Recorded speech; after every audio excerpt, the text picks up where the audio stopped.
George, I kind of wish you spoke for a minute longer so I could finish my chicken. The next person I want to invite up is a good friend of mine, Senator Jamie Raskin. Now, Jamie came to me some months ago when he was speaking at the Iranian American Congressional Forum, and he started asking me for advice about how to engage the Muslim community. But well before that, his campaign had called me no less than 3 times a week to ask me where we should send Jamie in order for him to go out and build as many relationships with a community that I found out quickly he already knew very well. So, Jamie, we're honored to have you here, and we look forward to having you as our next congressman for the 8th District. Please come on and join us.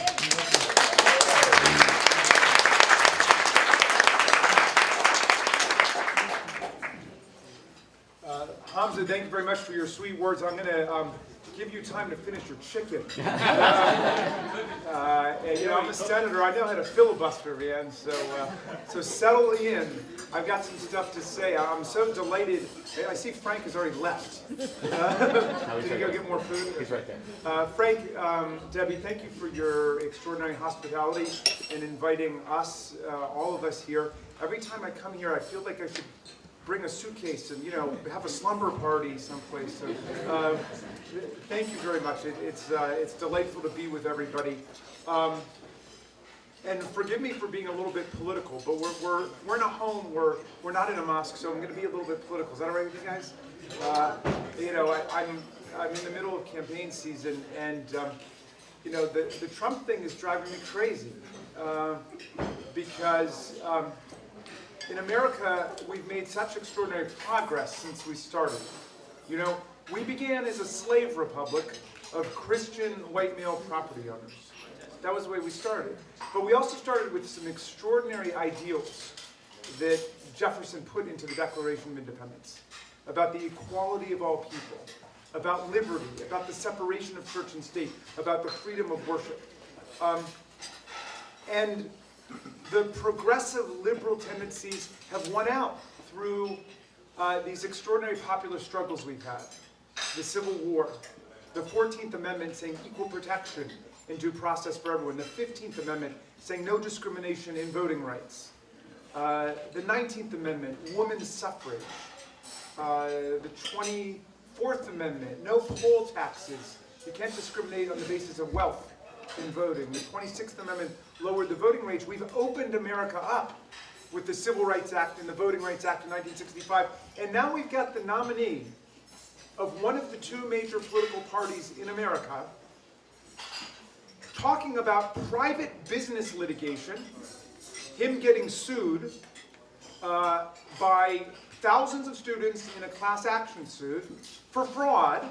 He drags the country into discussion of this private business litigation about Trump U, and then attacks the judge because he says the judge is a Mexican, although he's a U.S. citizen who was born in the United States, who was born in Indiana, and he says he can't do his job, he can't render justice because he's a Mexican.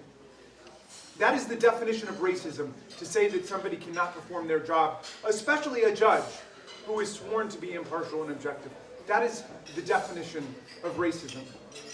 And only when there was a storm of outrage across the country do we get a handful of politicians in his party beginning to distance themselves and disengage from that.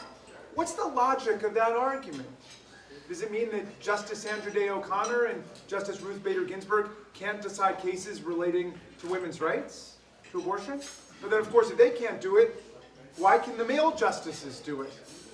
It totally unravels the whole idea of the rule of law, that judges are sworn an oath to uphold the Constitution and the rule of law, and we expect that we will do it. So that's an outrageous assault on the basic principle of the separation of powers and the independence of the judiciary.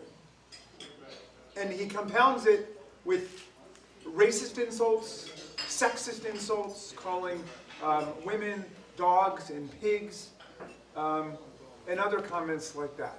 So, my friends, you know, every 4 years as a Democrat, I'm as guilty of it as all of my colleagues. I see a number of distinguished colleagues here, a bunch of senators over at that table.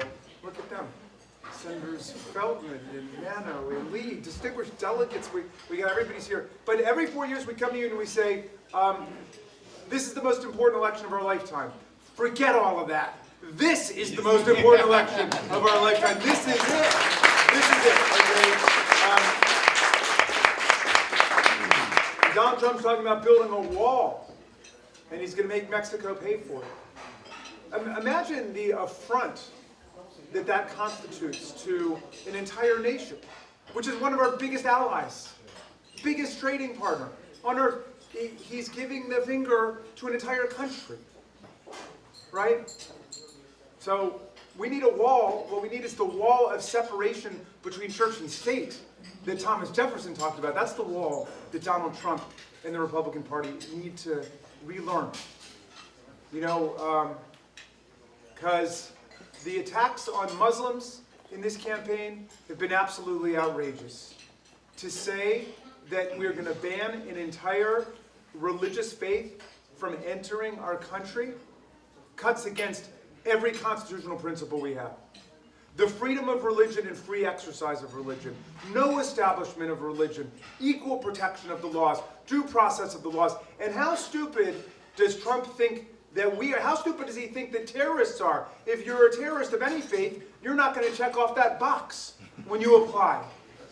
So, and even Trump, I think, is smart enough to understand that. And if that's the case, why is he saying it? Because he is pandering to racism and Islamophobia, and he's trying to stir up sentiment against an entire religious community in our country. And every person of good faith has got to stand up and say that's unacceptable in the United States of America. That we're not going to take that.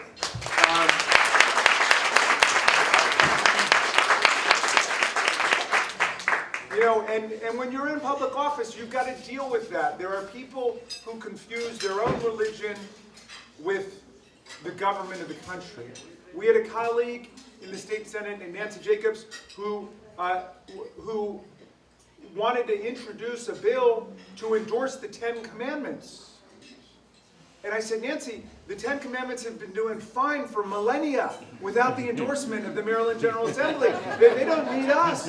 Well, she said, well, Texas did it, and Mississippi did it, and Alabama did it, so we're going to endorse the 10 Commandments. So when she put it in, I advocated an amendment. And my amendment was, if we're going to vote on the 10 Commandments, you should have to vote on each commandment separately. And you can only vote for commandments that you yourself have never violated. Because otherwise we'll be violating the third commandment, which is taking the name of the Lord in vain. And she said, well, you're making a mockery of the whole thing. I said, no, you're making a mockery of the whole thing.